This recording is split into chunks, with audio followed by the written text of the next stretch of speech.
వెళ్ళిన తర్వాత అందరినీ సుభద్ర తింటికి నేనే తీసుకెళ్ళాను. ఇది నిజం, ఇదే నిజం. అయ్యో మావయ్య, చంపేస్తానే. ఈ రోజు నేను చంపేస్తాను. మావయ్య మావయ్య వదలండి మావయ్య, చంపేస్తానే. ప్లీజ్ నా మాట వదిలి మావయ్య.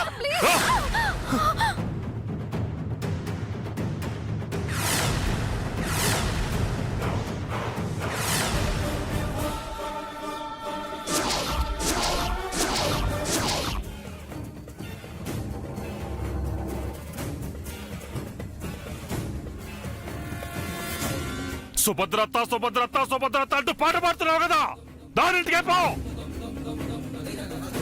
దానింట్లోనే ఉండు, దానింట్లోనే చావు.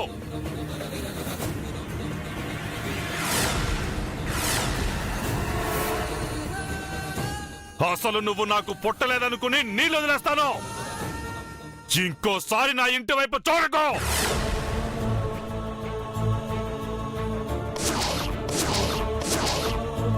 అయ్యో ఏంటి మావయ్య ఈ అన్యాయం? ఎందుకు ఇలా మాట్లాడుతున్నారు? వద్దు, ఈ విషయంలో నువ్వు జోక్యం చేసుకోకు. ఒరే రాముడు, ఎంత కాదనుకున్నా అది నీ బిడ్డరా. ఎందుకింత మూర్ఖంగా మాట్లాడుతున్నావు? దాన్ని క్షమించి వదిలేరా. నార్మల్ చెప్తే అర్థం కాదా? మీ అందరినీ జీవితాంతం క్షమించుకుంటూ వదిలేయడం కంటే నేనే ఊపిరి వదిలేయడం మంచిదిలా ఉంది. ఒరే రాముడు, ఏం మాట్లాడుతున్నావురా? అవును అవును, మీరందరూ కలిసి ఈ రోజు నన్ను చంపేశారు. వదినా, దాని మాటలు నమ్మి నా మాటని దాటేశారు. అందుకే అందుకే ఇది నా గుమ్మం దాటి లోపలికి రాకూడదు. నాన్న, నీ కాళ్ళు పట్టుకుని బ్రతిమాలుతున్నాను. పద్దుని క్షమించండి నాన్న, ప్లీజ్. క్షమించలేను. నాన్న, నల్ల పూసల ఫంక్షన్ రోజు మీరు నాకు ఇచ్చిన బహుమతి అనుకుంటారో లేక ఆశీర్వాదం అనుకుంటారో, ఏదైనా అనుకోండి నాన్న. పద్దుని మాత్రం లోపలికి రానివ్వండి నాన్న, ప్లీజ్ నాన్న. మీకు దండం పెడతాను నాన్న. ఎందుకు ఎందుకు ప్రతిసారి దీన్ని వెనకేసుకొస్తున్నారు? పద్దు పరాయిది కాదు కదా నాన్న. నేనే వద్దనుకుంటున్నాను, వదిలించుకోవాలనుకుంటున్నాను. చివరి అవకాశం నాన్న, ప్లీజ్ నాన్న. పద్దుని మన్నించండి నాన్న. మీకు దండం పెడతాను నాన్న, ప్లీజ్. మీకు దండం పెడతాను నాన్న. మీరంతా నా వాళ్ళనుకున్నాను. కాదు కాదు, నా ఇంట్లో ఉంటున్న పరాయి వాళ్ళు.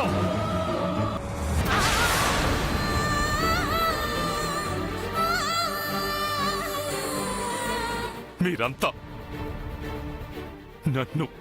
నన్ను ఏకాకిని చేశారు.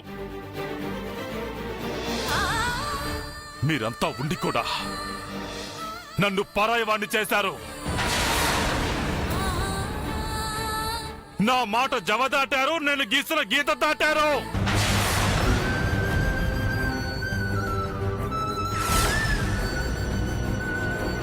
కనిపించకండి, కనిపించకండి. మీరెవరో నా కంటికి కనిపించకండి. మీ మొహాలు చూడాలంటే నాకు చిరాగ్గా ఉంది. పండి పండి. రాముడు,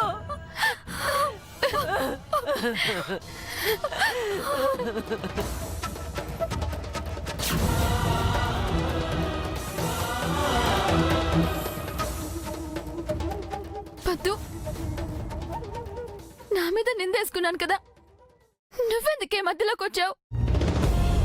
మీకెవ్వరికి మాట రానివ్వనని సుభద్రతకి మాట ఇచ్చానని వెళ్ళు. అందుకు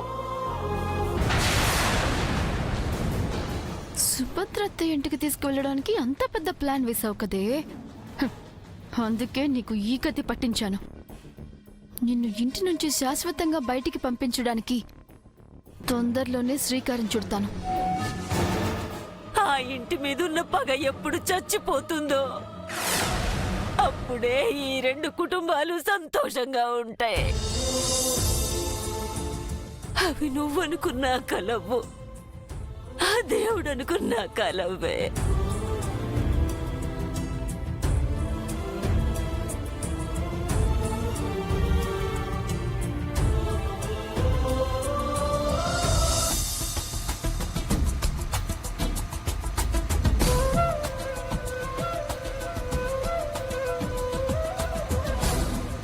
ఒరే ఇంకే ఇక్కడ ఆపు.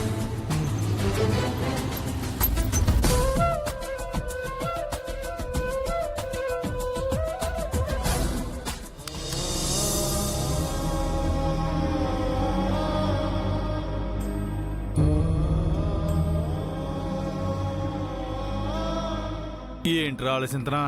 ఏముంది బాబాయ్, లైఫ్ గురించి మనం ఏదేదో ఊహించుకుంటాం, ఇంకేదేదో జరుగుతుంది.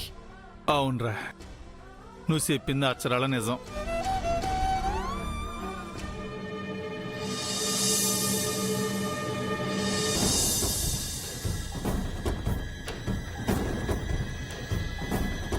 పద్మావతి తొందరపడి త్యాగాలు చేయకపోయి ఉంటే అలివేలుకి ఈరోజు మనతో ఆడుకునే అవకాశం ఉండేది కాదు బాబాయ్.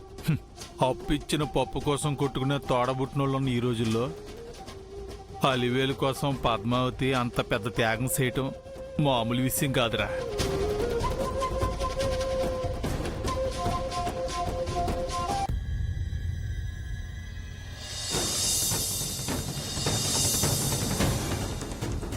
నా కోసం, అమ్మా నాన్నల కోసం, అందరి కోసం ఆలోచించే పద్మావతికి దేవుడు మంచి లైఫ్ ఇవ్వాలి బాబాయ్. కంత లేట్ అవ్వచ్చేమో కానరా, మంచోళ్ళని ఎప్పుడో దేవుడు చూసుకుంటాడరా.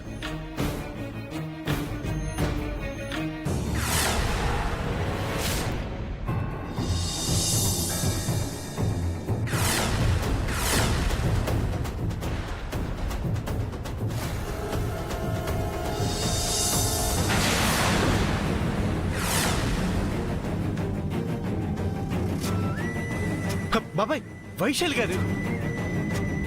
వైశాలా?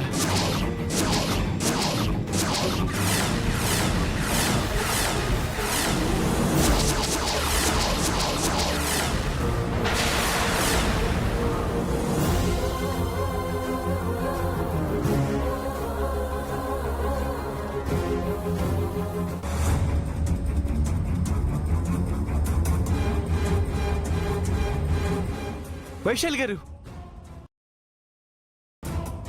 వైశాలే గారు, వైశాలి గారు.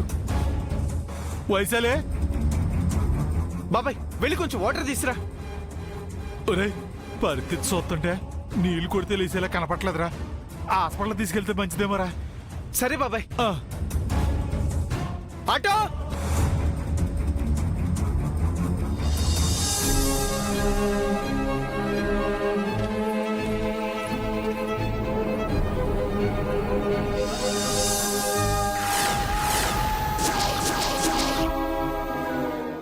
మీరు బయట వెయిట్ చేయండి.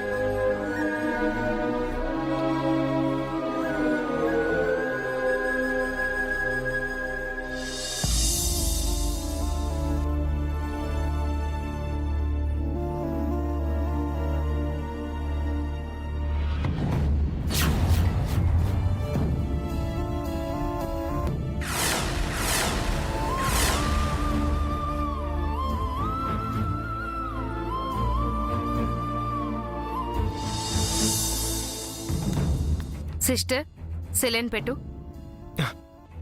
డాక్టర్, తనకేం ప్రాబ్లం లేదు కదా? ఈ క్షణం బ్రతికుంది, అంతవరకే నమ్మకం. మరుక్షణం ఏమవుతుందో చెప్పలేం. అలా అంటారేంటి డాక్టర్? యాక్చువల్గా తను చాలా రోజులుగా నా ట్రీట్మెంట్లో ఉంది. ఏంటి ప్రాబ్లం? కొద్ది కాలంగా మృత్యువుతో పోరాడుతుంది.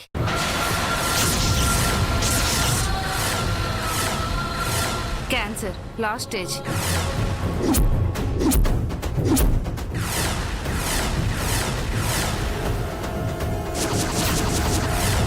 తను బ్రతకడం కష్టం.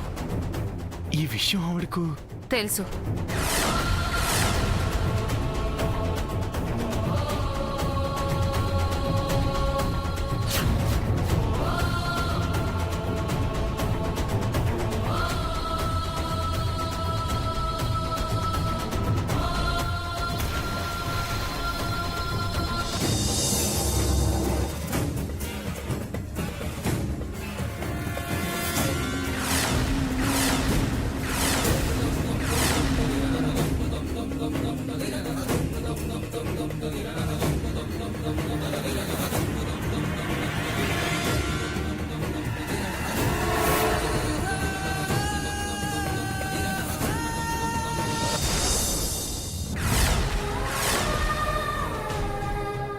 సమయానికి తీసుకొచ్చి నా ప్రాణాలు కాపాడావు బాబు.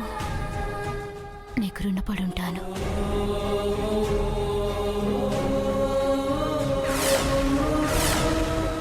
అలా చూస్తున్నారేంటి బాబు? మీకు సంబంధించిన వాళ్ళు ఎవరూ లేరా? ఎందుకలా అడుగుతున్నా? ఏం లేదు, మిమ్మల్ని చూసుకోవటానికి ఎవరైనా ఉంటే బాగుంటుంది కదా. ఆరిపోయే దీపానికి ఎవరూ లేకపోయినా వచ్చే నష్టమే ఉంది.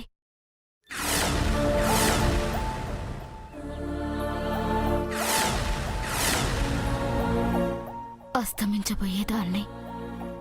సంబంధించిన వాళ్ళు ఉన్నా ఒకటే, లేకపోయినా ఒకటే. నలుగురు రాకుండా పోతారా? కాటికి మోసేవాళ్ళు.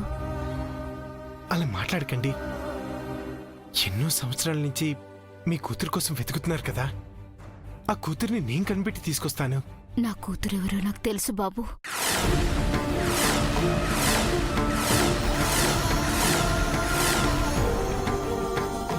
తెలుసా? తెలిసి కూడా మా మామయ్య దగ్గరికి వచ్చి ఎందుకు అడిగారు? దానికో కారణం ఉంది.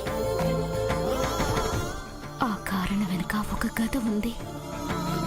ఎంతకై నీ కూతురు ఎక్కడుందా? ఈ ఊళ్ళోనే ఉంది.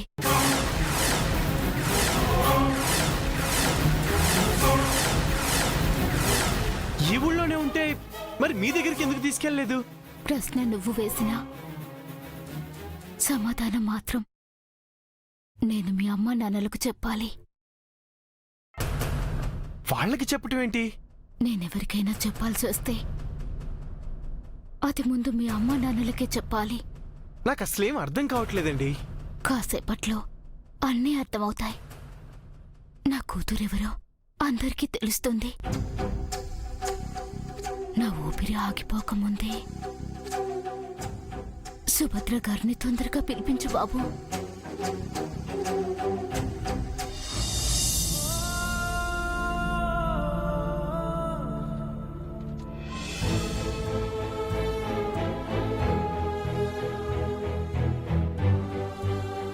మీరు వెళ్ళిన తర్వాత అందరినీ సుభద్ర తింటికి నేనే తీసుకెళ్లాను.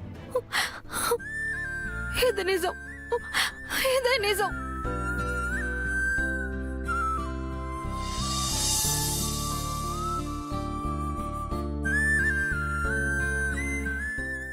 నాన్నా,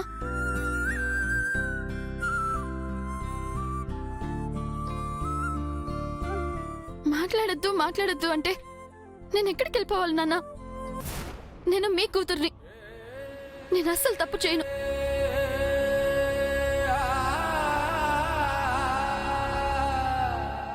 పద్మావతి చేసిన దానికి నేను చాలా బాధపడ్డాను. నాకే ఇంత బాధ ఉంటే మీకెంత బాధ ఉంటుందో నేను అర్థం చేసుకోగలను. బిడ్డ తల్లి గర్భంలో అడ్డం తిరిగినప్పుడు ప్రసవం అయ్యేంత వరకు ఆ తల్లికి బాధ ఉంటుంది. పెరిగి పెద్దయ్యాక ఆ బిడ్డ అడ్డం తిరిగితే ఆ బాధ తండ్రికి జీవితాంతం ఉంటుంది. పట్టించుకోకండి నాన్న. పట్టించుకోకుండా ఎలా ఉంటానమ్మా? పక్కింటి దాని మొహం కూడా చూడకూడదని నేననుకుంటూ ఉంటే ప్రతిసారి అందరినీ దానింటికి తీసుకెళ్తుంది. తండ్రికి అలా ఎదురు తిరగొచ్చా? అది నాకెంత వేదనగా ఉంటుంది. మీ బాధ నాకు అర్థమైంది నాన్న. కానీ దీనికి పరిష్కారం కొట్టడమో బయటకు గెంటేయడమో కాదు నాన్న. ఎందుకంటే ఈరోజు మీరు కొడితే అరపూట తర్వాత మర్చిపోతుంది. మీరు బయటికి నెడుతుంటే తిరిగి లోపలికొస్తుంది. ఈసారి అలా జరగకూడదు అంటే ఒకటే మార్గం నాన్న. ఏంటమ్మా అది? ఆవు పిల్లకి పలుపుతాడు, ఆడపిల్లకి పసుపుతాడే కరెక్ట్ నాన్న. పెళ్ళా? అవును. బావని తప్ప ఎవరిని చేసుకోనంటుంది కదా. అంటే మాత్రం మీరు వదిలేస్తారా? వదిలేక ఏం చేయమంటావమ్మా? నాన్న, ఆంబోతుని ఆడపిల్లని ఊరి మీదకి వదిలేస్తే జనాలు తిట్టుకుంటారు నాన్న. నువ్వన్నది నిజమేనమ్మా. ఇదే నిజం నాన్న. అప్పుడు మీకు మనశ్శాంతిగా ఉంటుంది. ఈ ఇల్లు ప్రశాంతంగా ఉంటుంది. నా తోడబుట్టింది ఒకింటిదైనట్టు ఉంటుంది. సరేనమ్మా, వెంటనే పేరాన్ని పిలిచి ఆ పని మీద ఉంటాను. మీరు పేరయ్యని పిలవడం, పద్దు పేరయ్య తెచ్చే పెళ్లికొడుకు ఫోటోలు చించడం ఇదంతా అనవసరం. ఆ, మరి సంబంధం ఎలా కుదురుతుందమ్మా? మీకు ఆ తలనొప్పి తగ్గించడం కోసమే నేను ఎంక్వైరీ చేశాను నాన్న. పక్క ఊర్లో కోటి అని ఒక అబ్బాయి ఉన్నాడంట. చాలా అందంగా ఉంటాడంట. ఈస్ట్ వెస్టల్లో ఈ కోటిగాడిని మించిన అందగాడు ఎవడుంటాడే? అంతేగా అంతేగా. మంచి ఉద్యోగం కూడా చేస్తున్నాడంట.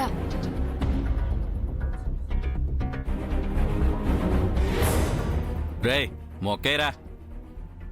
ఏంట్రా తొందర? చికెన్ ముక్కలు లేటుగా తినొచ్చు గాని పేక ముక్కలు లేటుగా వేయకూడదురా. రేయ్ ఎలాంటి చెడలవాట్లు లేని బుద్ధిమంతుడు, గుణవంతుడు అంట.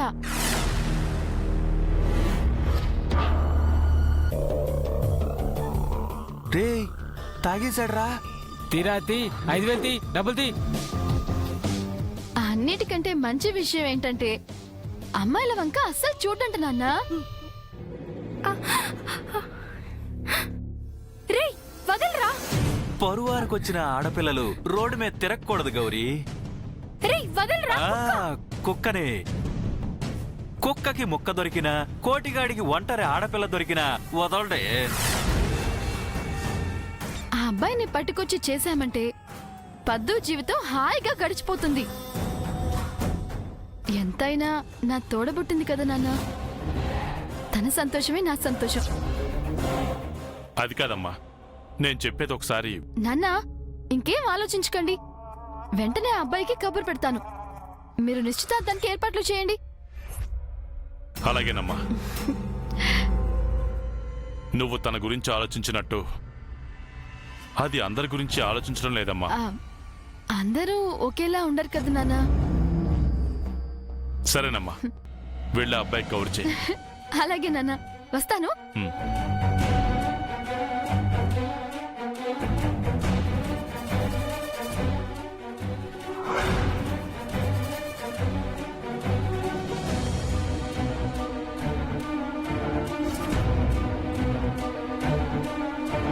పద్దు, నా కోసం ఆ వెంకీగాడిని త్యాగం చేసావు కదా. అందుకు కృతజ్ఞతగా నీకు మంచి వరుణ్ణి వెతికి పెడుతున్నాను. ఆ కోటిగాడిని చేసుకుంటే నీ జీవితం ప్రతిరోజు నరకమే. తోడబుట్టిన దానిగా నేను నీకిచ్చే గిఫ్ట్ ఇదే.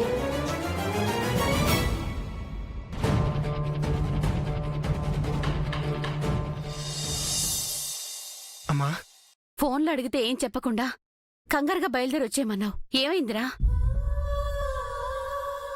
చెప్పు వెంకీ. మన రెండు కుటుంబాలకి వైశాలికి మధ్య ఏదో సంబంధం ఉంది నాన్న.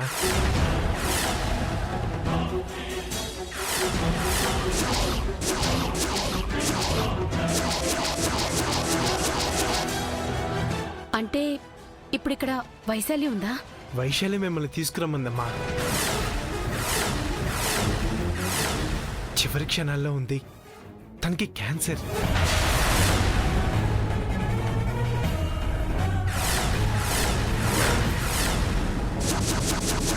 చనిపోయే ముందు మీకు తన కూతురు గురించి చెప్పాలనుకుంటుంది.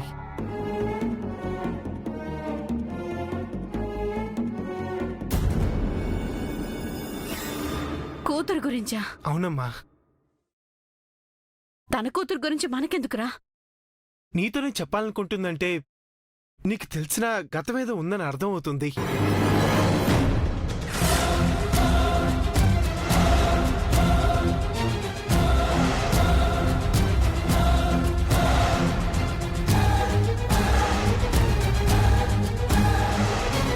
పిల్లని కాపాడిన ఆవిడ తన బిడ్డని ఖచ్చితంగా గుర్తుపడుతుంది.